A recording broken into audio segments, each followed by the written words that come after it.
Você já ouviu falar sobre a reforma agrária? Essa é uma discussão que tem origem no Brasil colônia e perdura até os dias de hoje. Mas no que essa reforma consiste? O que se pretende reformar? E por quais vias é possível fazê-la? Para responder essas e outras questões que decorrem do tema, é necessário voltar no tempo e entender como se deu o processo de ocupação das terras brasileiras e as relações entre propriedade, posse e uso da terra. Toda a discussão gira em torno da concentração de terras que se estabeleceu no país desde 1530, ano em que Portugal começou o processo de ocupação das terras que hoje formam o território brasileiro. Segundo o último censo agropecuário de 2017 do IBGE, nós somos o segundo país do mundo com a maior concentração fundiária. Mas o que isso significa? Significa que as terras rurais não estão sendo bem distribuídas. Grandes extensões de terra estão concentradas nas mãos de poucas pessoas, enquanto muitas, a maioria, são donas de pequenas propriedades ou mesmo não possuem propriedade nenhuma. Essa conformação do território brasileiro gera problemáticas extremamente delicadas que demandam uma solução urgente, tendo em vista que a luta por terras é responsável por inúmeras mortes neste cenário. Mas você deve estar se perguntando, em um país tão grande, como é possível que haja pessoas que não têm sequer uma porção de terra para chamar de sua, sem ter onde morar ou onde produzir? Isso se deve ao fato de que cerca de 48% do território brasileiro, quase metade, é ocupado por terras agrícolas e menos de 1% é ocupado por cidades, que abrigam cerca de 84% de toda a população brasileira. E o que resta do território ainda é área de florestas ou de populações tradicionais. Contudo, a chamada fronteira agrícola continua avançando sobre essas áreas, o que torna o problema cada vez maior. Mas qual a origem disso tudo? Como o processo de concentração de terras se deu?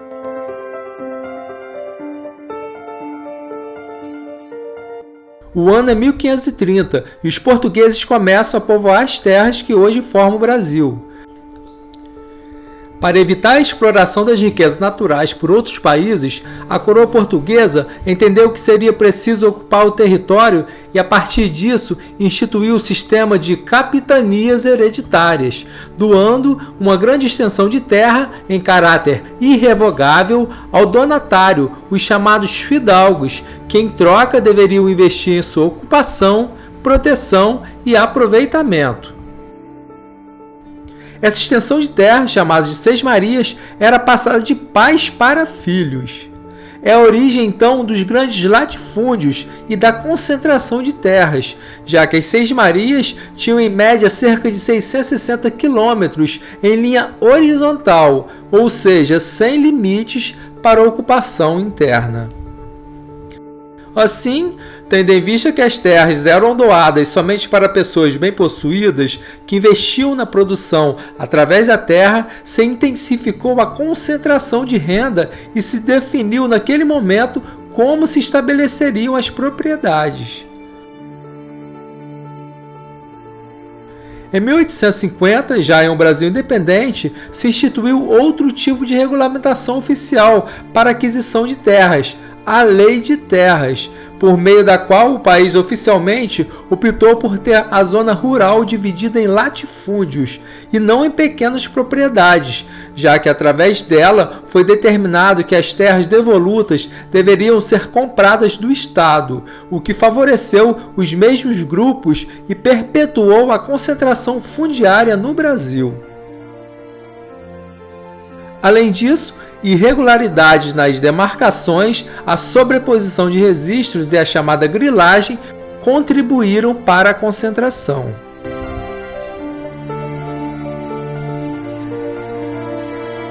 As relações de poder que se estabelecem nesse cenário por vezes justificou a morte de pessoas que tentaram se estabelecer numa porção de terra, Conflitos por terra eram constantes e eram resolvidos pelo poder do fogo dos capitães e coronéis que dominavam as terras.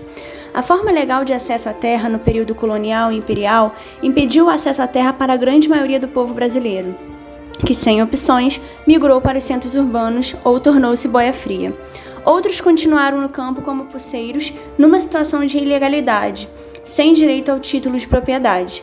Pequenos proprietários perderam suas terras e os negros e negras escravizados foram libertos sem acesso à terra. Portanto, além dos desequilíbrios ambientais provenientes do desmatamento e explorações das terras pela agropecuária cada vez mais mecanizada, a concentração agrária também gera problemas sociais, já que há constantes disputas por terras e muitas comunidades nativas acabam sendo expulsas das terras que ocupam historicamente. A produção agrícola se expande pelo país e a concentração fundiária prejudica a distribuição de alimentos básicos, pois as grandes propriedades geralmente produzem para exportação. São os pequenos produtores que ocupam uma área menor os responsáveis por grande parte dos alimentos consumidos pela população brasileira.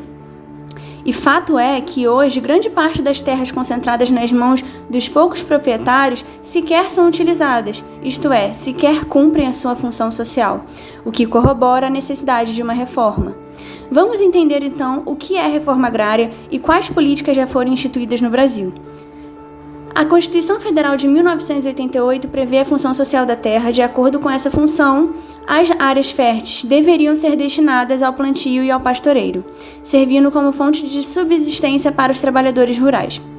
Os atuais movimentos dos trabalhadores rurais, como é o caso dos trabalhadores rurais sem terra, criticam o não cumprimento dessa função social, constitucionalmente prevista, e o privilégio dado ao setor do agronegócio por meio do modelo concentrador de propriedades que ainda há no Brasil. Esses trabalhadores reivindicam não apenas o acesso à terra, mas também boas condições de plantio e de comercialização de seus produtos. Para a efetivação de todas essas reivindicações, precisamos da reforma agrária. A reforma agrária é, de acordo com o Estatuto da Terra de 1994, a reorganização da estrutura fundiária com o objetivo de promover e proporcionar a redistribuição das propriedades rurais, ou seja, efetuar a distribuição da terra para a realização de sua função social.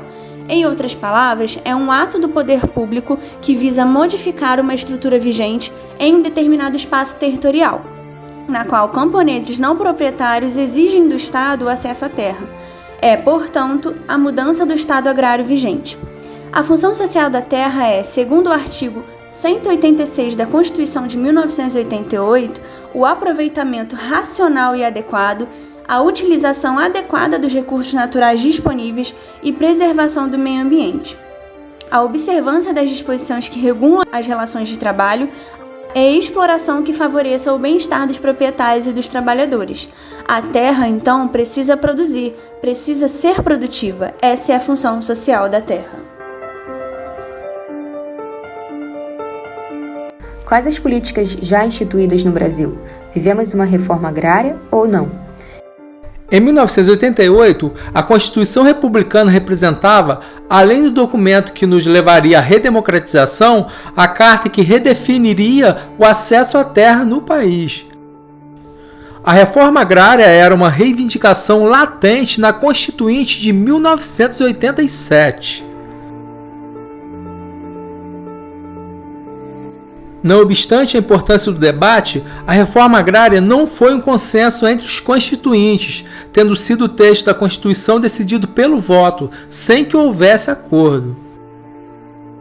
O fim do latifúndio e a possibilidade de desapropriação de terras produtivas, e não só as não produtivas, eram os principais focos de conflito. O parecer favorável à reforma, elaborado pelo constituinte Oswaldo Lima Filho, relator da comissão que estudava a reforma agrária, previa a limitação do número de hectares que cada proprietário teria direito de possuir, para que o Estado tivesse o pleno direito de desapropriação no que diz respeito ao excedente.